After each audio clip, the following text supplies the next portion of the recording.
Welcome to this explainer. Let's jump right in, because today we're unpacking a truly profound linguistic and honestly psychological miracle hidden deep within one of the most famous chapters of the Quran, Surah Ar-Rahman.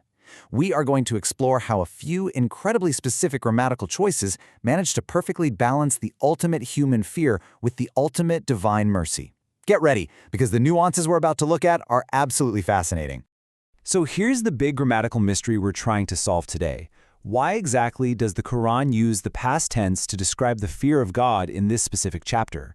It's a very specific, almost mathematical choice. But to crack this puzzle, we first have to understand exactly who the Quran was speaking to at the time these verses came down. You see, we have to look at the dual audience. When we read Surah Ar-Rahman today, we usually think of it as this beautiful, soothing message meant exclusively for devoted believers sitting peacefully in a mosque. But historically, the primary initial audience was actually the hostile Quraysh. These were the very people actively mocking the message and persecuting the early companions. What's truly mind-blowing here is that the Quran was simultaneously addressing both of these groups, the hostile disbelievers and the devoted believers, with the exact same words. It used a single style that managed to shake both groups to their absolute core.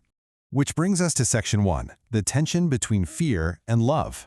Think about how we handle authority. How do we balance the terrifying majesty of God with His immense, overwhelming mercy?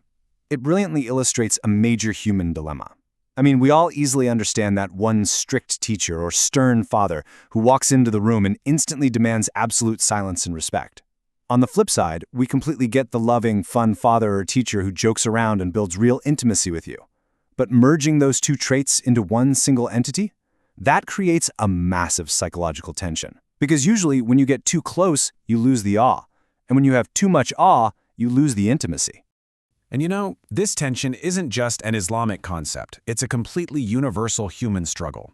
In fact, even the Catholic Church has grappled with this exact balance. Recently, there were major debates within the Church about modifying the traditional Lord's Prayer. Why?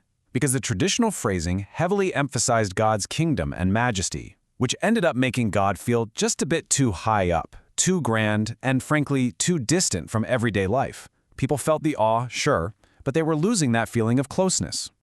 So how does the Quran fix this? Let's look at Section 2, the ping-pong pacing in Musa's encounter. The Quran actually resolves this universal tension by rapidly alternating back and forth between awe and love, creating this perfectly balanced relationship. It's literally like a psychological ping-pong match. You can see this effect perfectly in the story of Musa, or Moses. God begins the dialogue with a direct command. Take off your shoes, you are in the sacred valley. Boom, immediate awe and reverence. But right after that, God says, and I have chosen you. That brings instant love and comfort. Next, God warns, the hour is coming, I have kept it hidden, plunging Musa right back into absolute awe. And then following that incredibly heavy statement, God intimately and casually asks, and what is in your right hand, O Musa? Awe, then love, then awe, then intimacy. The Quran binds these feelings so tightly together that they just fuse into a single comprehensive relationship. All right, moving to Section 3, the linguistic proof of past tense versus present tense. This incredible psychological balance we just talked about, it's actually mathematically woven right into the Arabic grammar of Surah Ar-Rahman. Let's quickly break down the basic building blocks of Arabic grammar. You have two primary tenses. The present or future tense, known as mudare, implies an ongoing, continuous action. It's something that requires constant effort, and it's subject to change. Then you have the past tense, called madi. This represents an action that is definitively completed. It is locked in time. Once it's done, no more adding to it. Now look at how the Quran applies these exact rules to the concept of fearing God. The phrase could have easily been "Layman yahaf," using the present tense, which translates to whoever keeps fearing. Think about what that implies. A continuous, exhausting, flawless state of fear every single day of your life. But instead, Surah Ar-Rahman deliberately uses the past tense, "Liman khafa," whoever feared. By specifically using the past tense, the Quran isn't demanding a perfect, flawless lifetime of fear. It's actually just asking for one sincere, completed moment of realizing you will stand before your Lord. Once you have that genuine moment, it's locked in your record forever. And this reveals a really profound psychological truth. Think of it as the 1% rule. If you want to completely transform someone whose life is spiraling at a negative 100 and bring them all the way to a positive 100, you absolutely cannot ask them to make that full jump instantly. It's impossible. You just need them to take one step to negative 99. God isn't asking you to be an instant perfect angel here. He just asks you to take that very first sincere step of reverence. Just turn the ship around once. Let's look at Section 4, the ultimate release and the speed of mercy. We have to talk about the mind-blowing reward offered for taking that tiny 1% step of reverence. Let's use a simple analogy. Logically, as humans, we assume there is a strict, step-by-step process for redemption. If you have a dirty glass and you want to drink some fresh juice out of it, you can't just pour the juice in right away.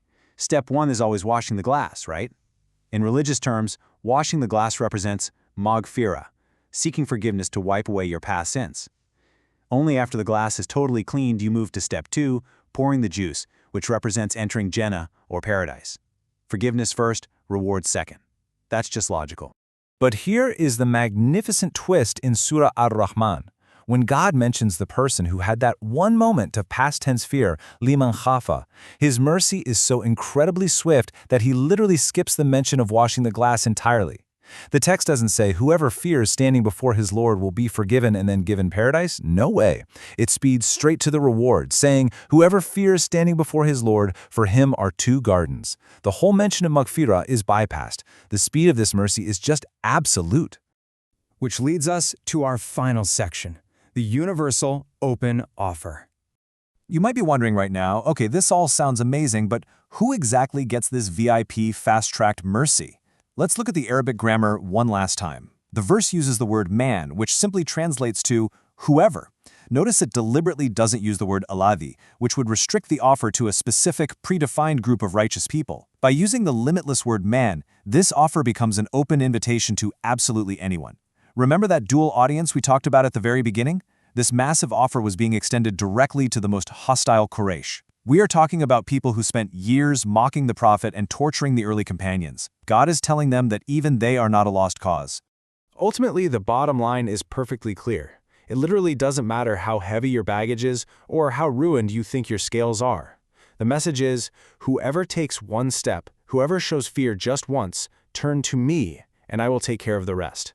Just show that past tense moment of awe, and God promises to erase that massive imbalance in your life. As we wrap up this explainer, I want to leave you with one direct thought. We've seen the incredible grammatical and psychological balance of Surah Ar-Rahman. We've seen that God isn't asking for an exhausting, flawless lifetime of fear, but rather a single, completed moment of reverence that instantly unlocks an unimaginable speed of mercy. So, if the bar for divine mercy is set at just one sincere turn of the heart, what is holding you back from taking that single, transformative step right now? Thank you so much for joining me on this deep dive. Keep learning, keep reflecting, and I'll catch you in the next explainer.